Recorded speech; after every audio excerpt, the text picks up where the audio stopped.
आम का सीज़न है, कैरियों का सीज़न है, तो क्यों ना इससे भरपूर फ़ायदा उठाया जाए। ये बनाते हैं आज झटपट बन जाने वाला अचार मज़ेदार और कैरियों का और नींबू का और हरी मिर्चों का। तो इसको बनाते हैं, चलें शुरू करते हैं।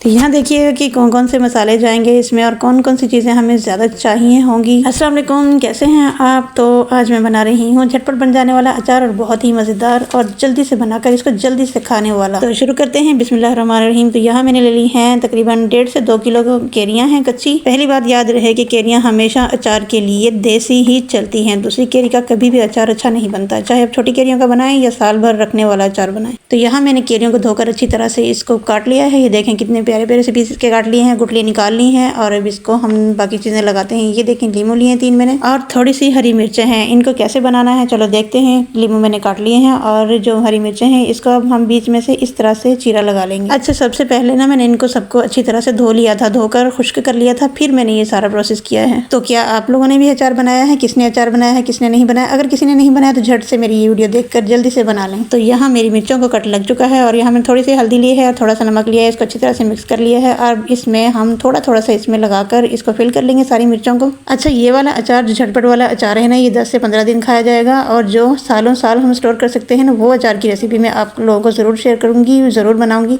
और आप लोग ज़रूर देखिएगा मेरे चैनल पर। तो ठीक है, सालों साल हम स्टोर कैसे करते हैं और कौन कौन सी चीज़ें उनमें ज़रूरी होती हैं और कौन कौन सी चीज़ें हम करेंगे तो हमारा स्टोर अच्छा होगा। अचार के ऊपर जो उल्ली आ जाती है, सफ़ेदी आ जाती है, काई आ जाती है, वो नहीं आएगी। ये रेसिपी कोई मैं नई नहीं ट्राई कर रही, ये मैं बचपन से देखती आ रही हूँ, अपने बड़ों को बनाते हुए, अपनी दादी को, पप्पो वालों को, सबको ये बनाते हुए देखती आ रही हूँ। तो अब मैं खुद बना रही हूँ, काफ़ी सालों से मैं खुद बनाती हूँ, तो सोचा आप लोगों से भी शेयर कर दूँ। अच्छा, यहाँ ना मैंने आपने देखा कितना नमक लिया और थोड़ी सी हल्दी डालकर इसको हमने हिला के अच्छी तरह से इसको इस तरह से बर्तन को हिला हिला के, थोड़ा सा है बर्तन में अच्छी तरह से हिल जाएगा, हिला हिला के ना इसको पूरी रात के लिए छोड़ देना है। अच्छा, ये मिर्चें और जो नींबू मैंने नींबू पे भी लगाया था ना हल्दी और नमक, वो भी मैंने इसमें शामिल कर दिया है। तो पूरी रात ये पड़ा रहने के बाद ये इस तरह का हो गया है। ये देखें कि इसमें से पानी कितना सारा निकला है। इस पानी को हम रिमूव कर देंगे, ये पानी हमें नहीं चाहिए, इसको फेंक देंगे। ये हम बॉल में ले लेते हैं और टोकरी इसके ऊपर रखकर इसको निचोड़ लेते हैं। मैं वो सिंक में भी निकाल सकती थी, लेकिन आप लोगों को दिखाने के लिए मैंने बॉल में निकाला है। ये देखें कितना सारा पानी निकला है। अगर ये पानी निकल जाए ना तो फिर अचार ख़राब होने का डर नहीं होता।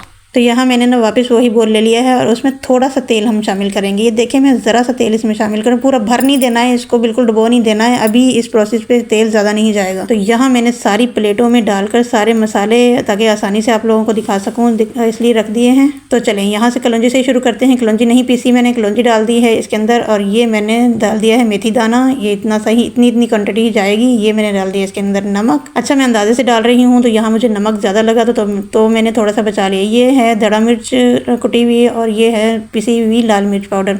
ये हल्दी आ गई हमारी, हल्दी भी ज़्यादा थी तो थोड़ी मैंने हल्दी बचा ली है।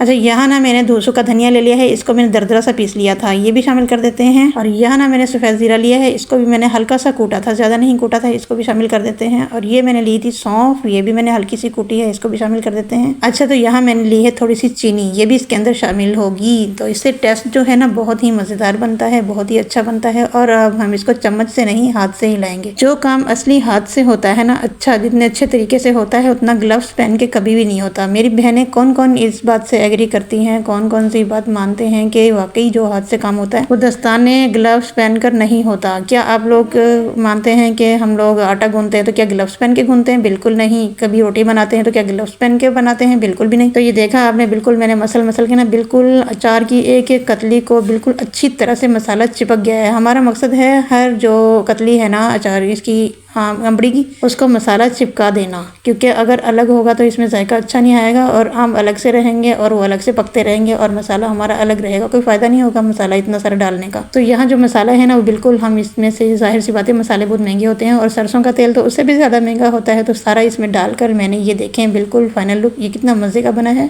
आप इसकी शक्ल और सूरत से अंदाज़ा लगा सकते हैं। और कैरियों के ऊपर देखें मसाला किस तरह से फिट बैठा है, नींबू के ऊपर, मिर्चों के ऊपर बिल्कुल परफेक्ट बैठा है और तेल अलग से आपको कहीं भी नज़र नहीं आएगा। अच्छा, 3 दिन तक हिलाएंगे, 3 दिन के बाद हम इतना तेल डालेंगे कि ये बिल्कुल डूब जाए।